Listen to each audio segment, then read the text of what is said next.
sir, I just wanted to know why does Allah Ta'ala need to swear on so many things?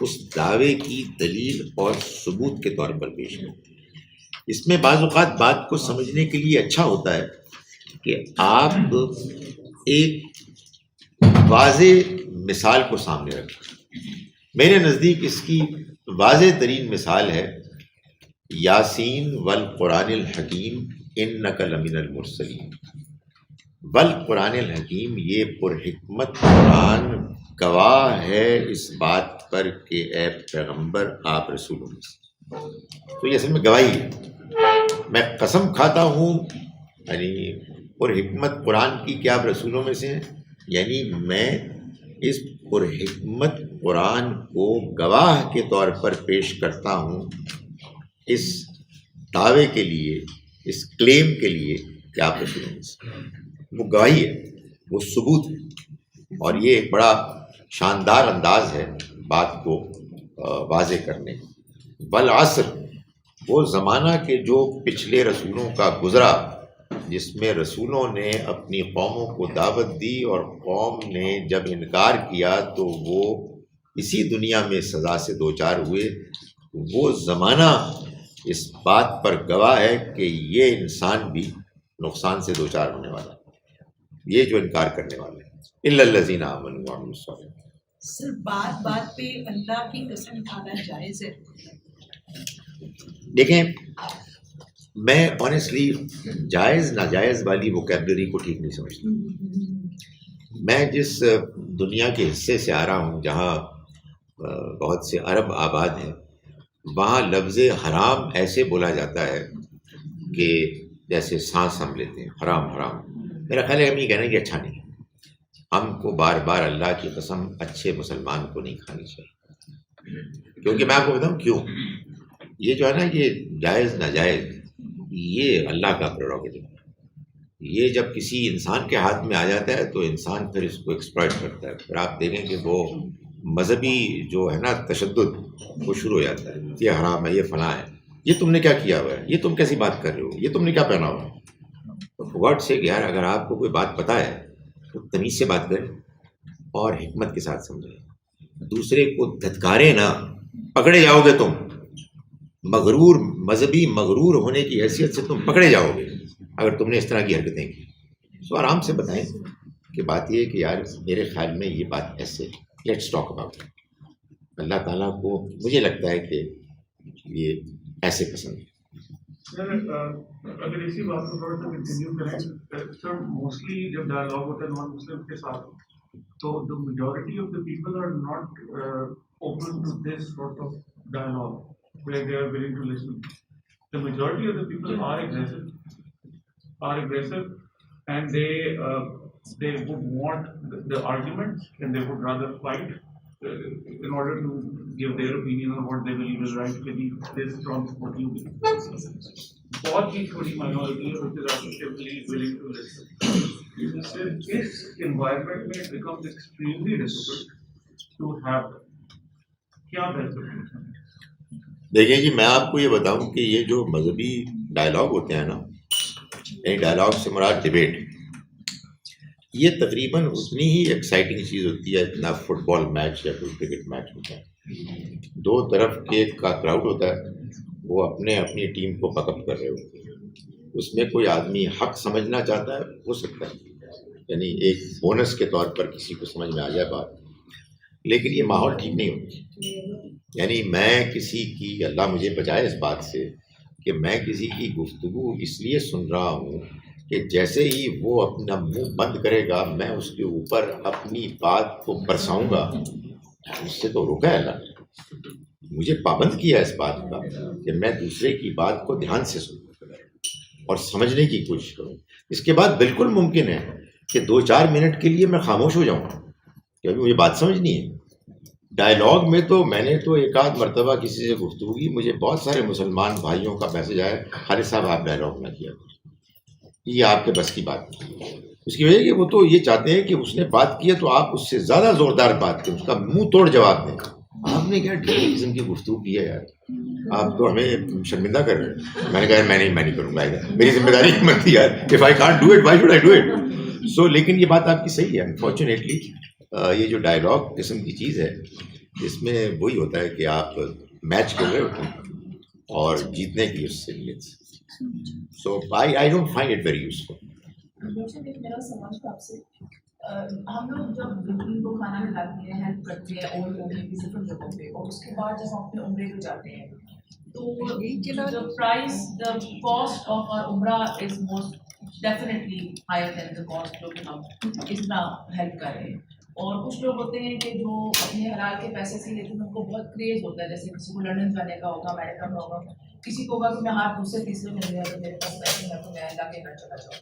تو کیا یہ بری چیز ہے جس کو گلٹ دیا جاتا ہے ہمارے معاشرے میں؟ لوگ پھر عمرے تو چلے گئے، لوگوں کو اتنی ضرورت ہے ابھی تو اتنی، تو وہ بھی آپ کر رہے ہیں، بٹ ڈیفینیٹلی وہ اس پہ جو اگر آپ بیلنس کریں تو ظاہر ہے جھوٹ نہیں بولنا چاہیے، وہ اتنے پیسے نہیں ہوتے کیونکہ جس کی جتنی حیثیت ہوتی ہے اس کے مطابق اتنے ہی 3 اسٹار 4 اسٹار 5 اسٹار 7 اسٹار عمرہ پہ جانا چاہتا ہے. اس میں کوئی برائی یا کوئی ایسی چیز تو نہیں ہے؟ اگر کوئی آدمی یہ کہے کہ بھائی جو لوگ ہر 3 مہینے بعد عمرے پہ جاتے ہیں انہیں غور کرنا چاہیے کہ اور بھی لوگ ہیں غریب کے جو مستحق ہیں، تو یہ ٹھیک ہے، ایک اچھی بات ہے. یعنی یہ ایک پوائنٹ آف ویو ہے، میں نہیں کہہ رہا کہ لازماً صحیح ہے. لیکن کوئی اگر یہ کہہ رہا ہے کہ فلاں شخص جاتا ہے اور وہ اس سب کو اگنور کر کے جا رہا ہے، ڈرنا چاہیے اللہ سے. ایسی بات سخت نہیں کرنی چاہیے. یہ بات صحیح ہے کہ ہمیں بیلنس رکھنا چاہیے دونوں چیزوں میں. اللہ کے ساتھ جو ایک ڈائریکٹ تعلق ہے، ایک روحانی، وہ ریوائو ہوتا ہے نو ڈاؤٹ اللہ کے گھر میں جا کر. لیکن بہرحال یہ بات کہ غریب لوگ موجود ہیں اور ان کی بہتری کے لیے بھی ہمیں فکر مند ہونا چاہیے، یہ بھی بہت ضروری چیز ہے. اس میں وہ کیا بیلنس ہے کہ جو بالکل صحیح ہے، میرا خیال ہے اس کو چھوڑ دینا چاہیے.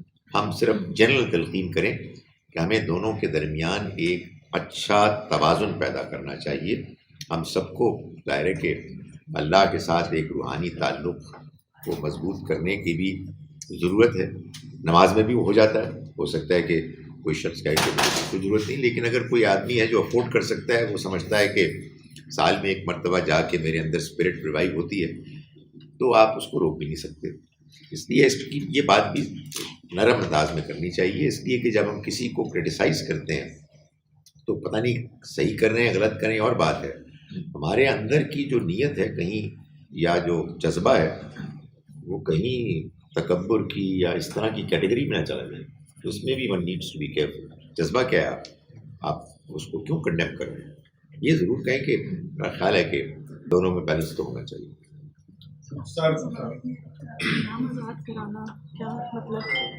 سر ایک ریلیشن شپ بٹوین توبہ اینڈ مطمئنہ، آپ اپنی سابقہ غلطیوں سے توبہ کرتے ہیں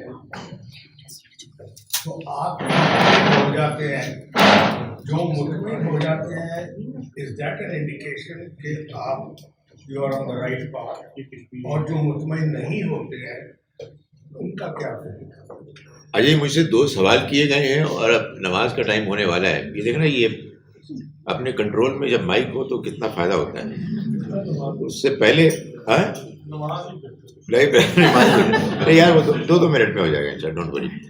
سو میں وہ مصروف ہے. فادیہ صاحبہ، میں یہ بات کر لوں؟ کیا بات کرنی ہے آپ بتائیے. کیا پوچھنا ہے؟ اوکے، وہ تو جواب تو بات یہ ہے کہ میرے لیے یہ ممکن ہے کہ میں رمضان کے آخری 6 دن کے لیے آؤں. تو وہ سوال یہ تھا کہ کیا یہ کوئی معقول بات ہے؟ Is it worth while? یہ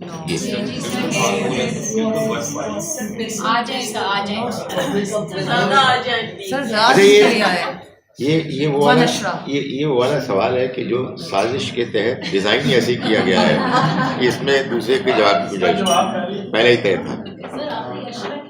سر آخری اشرے کے لیے دوسری بات یہ ہے کہ میں ایک ایسی مجھے موقع دے دیں، مجھے لوگ موجود ہیں تو میں ایڈورٹیزمنٹ پیش کروں. دیکھیں، میرا ایک ہمیشہ سے یہ خیال رہا ہے کہ یہ جو اب بات کر رہا ہوں، یہ ابھی خیال پیدا ہوا ہے، ہمیشہ والا بات میں آئے گا. میرے خیال میں مسلمان اسلام کے بارے میں آنیسٹلی کچھ اوور انفارمڈ ہے، اور اتنے زیادہ انفارمڈ ہے کہ کنفیوز ہو گئے. میرا خیال ہے مسلمان کو ایک کام سب سے زیادہ کرنا چاہیے، اور وہ ہے قرآن کا پڑھنا سمجھ کر. اس مقصد کے لیے میں نے بہت کوششیں کی، تقریباً ساری ہی تقریباً مکمل طور پر ناکام ہوئی، لیکن جو ہے نا، لیکن چونٹی نے ہمت نہ ہاری. میں اب ایک دوبارہ کوشش میں نے شروع کی ہے، اور اس میں میں نے تمام ناکامیوں کا جائزہ لے کے کچھ امپرووڈ ورژن پیش کرنے کی کوشش کی. میں قرآنک عربک پھر پڑھا رہا ہوں. وہ بعض لوگوں نے جنہوں نے مجھے کہا اس میں میں بولتا انگریزی میں ہوں، جتنی تھوڑی بہت انگریزی مجھے آتی ہے، لیکن وہ ہے وہی قرآنک عربک کی کلاس. 10-11 اس کے سیشنز ہو چکے ہیں، وہ سارے یوٹیوب چینل پر میرے موجود ہیں. بہت سلو پیسڈ ہے، اور اس میں قرآن مجید کی ورسز سے پریکٹس کے لیے میں اسائنمنٹس دیتا ہوں. تو آپ میں سے جن لوگوں کو شوق ہو تو وہ ضرور اس میں شامل ہوں. وہ پوچھ لیں کہ کیسے وہ شامل ہوتے ہیں. گروپ ہے، اس میں شامل کر دوں گا. جی، وہ کون بتائے گا کہ کس میں شامل کیسے؟ کون بتائے گا؟ میں بتاؤں گا.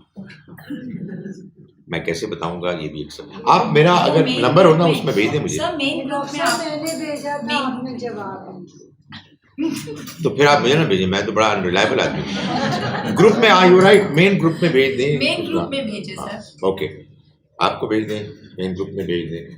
اچھا، آج کل گردنوں کے چھڑانے کے لیے مقروض کوئی ایسا شخص ہو کہ جو اپنا قرض ادا نہ کر سکتا ہو، اگر آپ ادا کریں اس کی جگہ پر، تو یہ ایک شکل ہو سکتی ہے.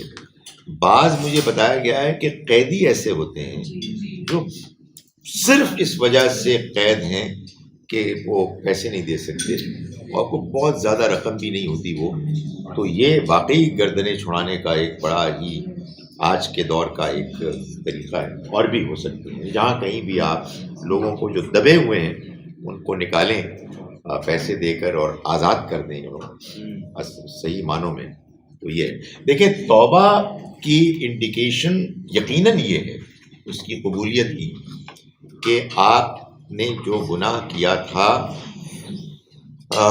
اس کے نتیجے میں جو آپ کے دل پر ایک تھا بوجھ، دھبا، سختی، وہ دور ہوتی محسوس ہو رہی ہے، اور آپ نے اس کو چھوڑ دیا. لیکن اس کے باوجود اپنے توبہ پر پوری طرح مطمئن نہیں ہونا چاہیے، بار بار کرتے رہنا چاہیے. اس لیے کہ قرآن مجید میں اللہ تعالیٰ نے اپنے پسندیدہ بندوں کے جو اوصاف بیان کیے ہیں، ان میں ایک جگہ پر پہلا وصف جو ہے نا، وہ التائبون، بار بار توبہ کرنے والے. چلیے نماز پڑھ لیں اب انشاءاللہ.